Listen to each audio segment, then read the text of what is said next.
നൃപൻ ആസൂത്രിത നീക്കം തന്നെയാണ്. കാരണം ഇന്ന് ഉച്ചയോടുവരെ ആർ ശ്രീലേഖയുടെ പേര് തന്നെയായിരുന്നു മേയർ കാൻഡിഡേറ്റായി ഉയർന്നു കേട്ടിരുന്നത്. ആർ ശ്രീലേഖയുടെ പേര് വെട്ടി പൊടുന്നനെ വി രാജേഷിന്റെ പേരെത്താനുള്ള അത് ആ ഒരു വഴിയൊരുക്കം എന്ന് പറയുന്നത് ചെറിയ നീക്കമല്ല. അതിന് പിന്നിൽ പല കാര്യങ്ങളുണ്ട്. ചന്ദ്രശേഖരനെതിരെയുള്ള പാർട്ടിയിലുള്ള അമർഷങ്ങളുണ്ട്. സംസ്ഥാനത്തെ നേതാക്കൾ എങ്ങനെയാണ് ആർ ചന്ദ്രശേഖരനെ കാണുന്നത് എന്നതടക്കം ഉള്ള ഒരു സൂചനയാണത്. വിനിഷ, ഈ തദ്ദേശ തെരഞ്ഞെടുപ്പിന്റെ ഘട്ടത്തിൽ തന്നെ തിരുവനന്തപുരത്ത് ഈ തെരഞ്ഞെടുപ്പുമായി മുമ്പ് തന്നെ രണ്ട് വിഭാഗങ്ങളായി തലസ്ഥാനത്തെയും സംസ്ഥാനത്തെയും BJP വിഘടിച്ച് നിൽക്കുന്ന ഒരു അവസ്ഥയുണ്ട്. മറുഭാഗത്ത് മുൻ ഭാരവാഹികളായിട്ടുള്ള വി മുരളീധരനും ഒപ്പം തന്നെ കെ സുരേന്ദ്രനുമാണ്. പുതിയ നേതൃത്വം എന്ന് പറയുന്ന രാജീവ് ചന്ദ്രശേഖരനും ഒപ്പം തന്നെ സുരേഷും മറ്റൊരു വിഭാഗമായി ഔദ്യോഗിക വിഭാഗമായി നിൽക്കുന്നു. ഈ ഒരു ചേരിപ്പോരിനിടയിലാണ് തദ്ദേശ തെരഞ്ഞെടുപ്പ് കടന്നുപോയത്. തുടർന്ന് മേയറുടെ തെരഞ്ഞെടുപ്പുമായി ബന്ധപ്പെട്ട് രാജീവ് ചന്ദ്രശേഖരൻ തന്നെ സ്ഥാനാർത്ഥിയായി ആർ ശ്രീലേഖയെ മത്സരിപ്പിക്കുമ്പോൾ തന്നെ BJP പറയാതെ പറയുകയും പ്രസംഗിക്കുകയും അവരുടെ സോഷ്യൽ മീഡിയയിലൊക്കെ തന്നെ തങ്ങളുടെ മേയർ ആർ ശ്രീലേഖ മുൻ DGP എന്ന തരത്തിലുള്ള പ്രചരണം നടത്തിയിരുന്നു.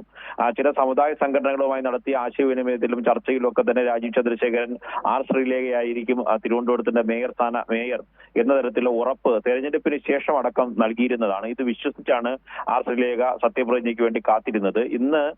ഇന്നലെ രാത്രിയോടുകൂടി ദില്ലിയിലേക്ക് രാജീവ് ചന്ദ്രശേഖരൻ പോവുകയും ഇന്ന് ദില്ലിയിൽ നടത്തിയ കൂടിക്കാഴ്ച ഏകദേശം ഉച്ച വരെ തന്നെ രാവിലെ തന്നെ പറഞ്ഞു കേട്ടിരുന്ന പേര് ആർ ശ്രീലേഖയുടെ പ്രഖ്യാപനം ഉണ്ടാകുമെന്ന് തന്നെയായിരുന്നു. പക്ഷേ ആസൂത്രിതമായി RSS നടത്തിയ നീക്കമാണ്. ആ നീക്കത്തിന് പിന്നിൽ വി മുരളീധരനും കെ സുരേന്ദ്രനും ഉണ്ട് എന്ന് തന്നെയാണ് ഇപ്പോൾ ലഭിക്കുന്ന വിവരം. നദ്ദയുമായിട്ടും ഒപ്പം തന്നെ അവരുടെ ഓർഗനൈസിംഗ് ജനറൽ സെക്രട്ടറി ആയിട്ടുള്ള BL സന്തോഷുമായിട്ടും ഇവർ ആശയവിനിമയം നടത്തി. അത് RSS വഴിയാണ് വലിയ തരത്തിലുള്ള സമ്മർദ്ദം ഉണ്ടായത്.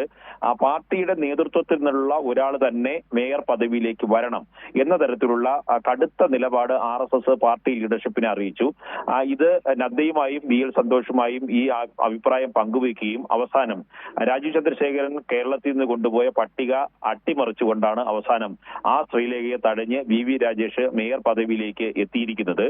തുടർന്ന് ആർ ശ്രീലേഖയെ അനുനയിപ്പിക്കാനും അവരെ ഡെപ്യൂട്ടി മേയർ പദവിയിലേക്ക് പരിഗണിക്കാനുള്ള ശ്രമം നടത്തി. പക്ഷേ താൻ വെറുതെ ഒരു കൗൺസിലറായി മത്സരിക്കാൻ വേണ്ടിയിട്ടാണോ, മേയർ പദവിയല്ലേ തന്നോട് പറഞ്ഞിരുന്നത്, അതിനു വേണ്ടിയിട്ടാണോ ഇങ്ങനെ ഒരു പദവിയിലേക്ക് ഇരുന്നത് താൻ തിരുവനന്തപുരത്ത് മത്സരിച്ചത് എന്ന തരത്തിലുള്ള ചോദ്യമാണ് ആർ ശ്രീലേഖ നേതാക്കൾ വഴി ചോദിച്ചത്. തുടർന്ന് ഈ പ്രഖ്യാപനത്തിന്റെ സമയത്ത് അവരെ അനുനയിപ്പിച്ചാണ് BJPയുടെ സംസ്ഥാന കാര്യാലയത്തിലേക്ക് നേതാക്കൾ കരമന ജയന്റെ നേതൃത്വത്തിൽ S സുരേഷ് അടക്കം പങ്കെടുത്തുകൊണ്ട് ആർ ശ്രീലേഖയുമായി ചർച്ച നടത്തി അനുനയിപ്പിച്ച ശേഷമാണ് അവരുടെ വാർത്താ സമ്മേളനത്തിൽ അവർ എത്തിയത് തന്നെ. അപ്പോഴും ഡെപ്യൂട്ടി മേയർ പദവി ഏറ്റെടുക്കാൻ അവർ തയ്യാറായില്ല. തുടർന്നാണ് ആശാനാഥിനെ ഡെപ്യൂട്ടി മേയർ പദവിയിലേക്ക് സ്ഥാനാർത്ഥിയായി അവർ BJP തീരുമാനിക്കുന്നത്. ഇതിന്റെ പ്രഖ്യാപനം ദില്ലിയിൽ നിന്ന് രാജീവ് ചന്ദ്രശേഖരൻ തന്നെ നേരിട്ട് നടത്തും എന്നായിരുന്നു നേരത്തെ അറിയിച്ചത്. പക്ഷേ പ്രഖ്യാപനം രാജീവ് ചന്ദ്രശേഖരൻ കൊണ്ടുപോയ പട്ടികയ്ക്ക് എതിരായതോടുകൂടി തന്നെ റിലീസ് അറിയിക്കുകയും കരമന ജയനെ ഈ നേതാക്കൾ ഈ വിവരം രാജീവ് ചന്ദ്രശേഖരൻ അറിയിച്ചതല്ലാതെ വാർത്താ സമ്മേളനം ദില്ലിയിൽ നടത്തിയത് പ്രഖ്യാപിക്കാൻ രാജീവ് ചന്ദ്രശേഖരൻ തയ്യാറായില്ല. തിരുവനന്തപുരത്ത് S സുരേഷാണ് ഇതിന്റെ വാർത്താ സമ്മേളനം നടത്തിയത് ഔദ്യോഗികമായി പ്രഖ്യാപിച്ചത്. വലിയ തരത്തിലുള്ള കടുത്ത വിഭാഗീയതയും ചേരിപ്പോരും തന്നെയാണ്.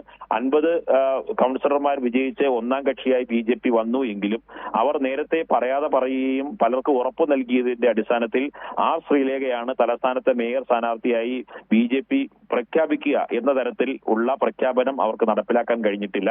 വലിയ തരത്തിലുള്ള ആഭ്യന്തര കലഹമാണ് BJPയെ ബാധിച്ചിട്ടുള്ളത്. VV രാജേഷിന് വേണ്ടി RSS ആണ് സമ്മർദ്ദം ചെലുത്തിയത് എന്ന് പറയുമ്പോഴും അതിന് പിന്നിൽ ആരാണ് എന്ന നീക്കത്തിന്റെ കൂടുതൽ വിവരങ്ങളാണ് ഇപ്പോൾ പുറത്തു വരുന്നത്. അതിന് പിന്നിൽ വി മുരളീധരനും ഒപ്പം തന്നെ കെ സുരേന്ദ്രനും വ്യക്തമായ പങ്കുണ്ട്.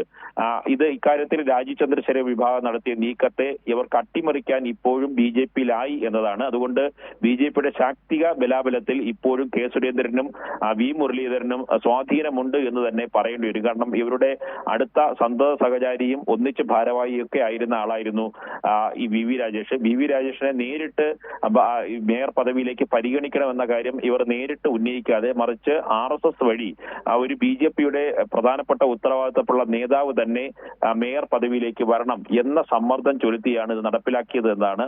കടുത്ത തരത്തിലുള്ള പ്രതിഷേധം രാജീവ് ചന്ദ്രശേഖരനൊപ്പം തന്നെ മറുവിഭാഗത്തിനുമുണ്ട്. പക്ഷേ ഇപ്പോൾ VV രാജേഷിനെ മേയർ സ്ഥാനാർത്ഥിയായി BJP പ്രഖ്യാപിച്ചിരിക്കുന്നു.